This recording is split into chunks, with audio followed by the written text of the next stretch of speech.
This is your dose of daily market wisdom with master trader Nick Santiago. Starting from humble beginnings, Nick has been beating the markets for over 2 decades. He shares with you his take on the profitable trades that will have you moving towards financial freedom in no time at all. To see an in-depth review of his track record and much more, go to inthemoneystocks.com.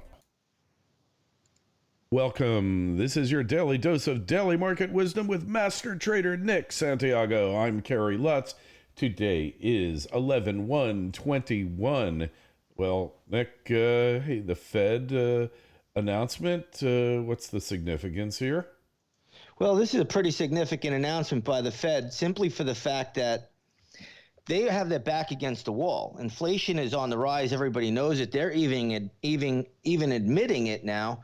And they're going to have to announce some kind of taper. The market is expecting to hear it. When is the taper going to begin? Is it going to be soon? Is it going to be, 3 months, 4 months, 5 months from now? Or is it going to start in December? And I think this is probably one of the most highly anticipated Fed announcements that we've had in quite some time. Yeah, so they're going to taper, but really pretend to taper, because the results of tapering, not just in the United States, but around the globe, could be quite profound. Well, without a doubt, it is beyond profound. So depending on how much they're going to do. Now, they're not expected to make any major taper here, but they're way behind the curve. And every single person in the market knows that. And when something like that happens, you make this taper decision that you're going to start, and then do you follow through? So there's a lot of questions the Fed is going to have to answer this coming meeting. So in my opinion, this is one of the biggest meetings of the year, and I think the Fed does have their back against the wall in some respect. Now, they do have seasonality trends on their side, so that is the positive. But overall, this is a tough one for the Fed. All right. Well, wages have been increasing at record rates.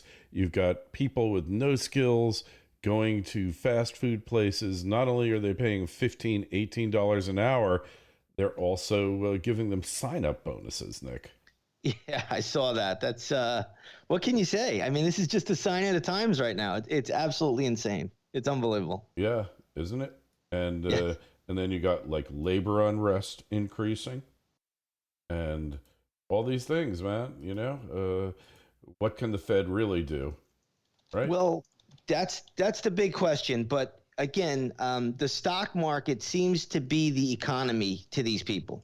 So that's where we are. And, once the stock market starts to decline, believe it or not, maybe it'll bring people back to work, because there are so many people now dabbling in the day trading world, right? You have the Robinhood people, you have the eToro people. So maybe that's the answer to bringing people back to work. Yeah.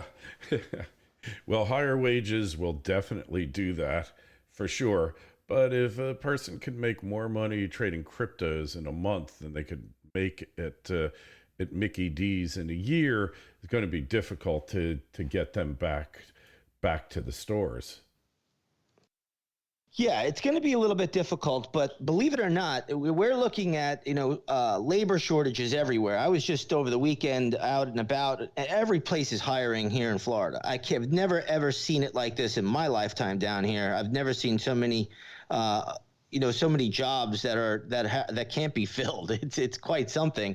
So, something has to give here. Why is this labor shortage taking place the way it is? That's the $1 million question. Yes, and it's going to keep going up, I think, because prices keep going up, and you see it all over, and there's no end to the car shortages. There's no end to any of these shortages. So in the face of all that, gold and silver, maybe they got slammed last Friday in anticipation of the FOMC. Normally, there's a real beatdown when the FOMC is meeting. Yeah, not always. Sometimes gold will react positively, especially if the Fed is going to continue to just pump money into the system. So gold and silver definitely will be in play this coming Wednesday with the FOMC announcement. Today, though, gold is holding up very, very well. Right now, it's up about 11 points on the futures. trading around 1796. So all in all, it's hanging in there pretty well from what I can see today. And again, the pattern's not terrible here. It still needs a little bit more developing, and it has some work to do before it can go significantly higher. But it's hanging in there pretty well today. Yes, and it's going to be interesting to see if it can retain its gains or if the game playing is going to happen yet again. Hey, Kryptos also holding up well. Yeah, crypto seem to be, the love affair still seems to be in the crypto names. Everybody's talking about Amazon potentially going to take Bitcoin for payment. I'm not so sold on that, but either way, the Bitcoin story still lives on. And, even though it's a bit overbought and extended, the one thing that, we'll take away from it is that it's holding up and it's consolidating. And if you consolidate, you can always go higher afterwards. And you know that. Yes, you certainly can. And I think we're going to leave it at that for today, Nick. Hey, go over to inthemoneystocks.com. Take a look at what Nick has been doing, how he's been beating the averages for over 20 years.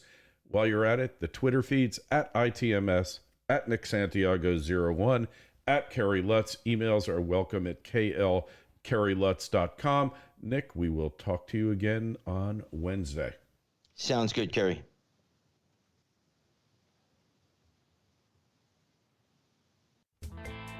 This is your dose of daily market wisdom with master trader Nick Santiago. Starting from humble beginnings, Nick has been beating the markets for over 2 decades. He shares with you his take on the profitable trades that will have you moving towards financial freedom in no time at all. To see an in-depth review of his track record and much more, go to inthemoneystocks.com.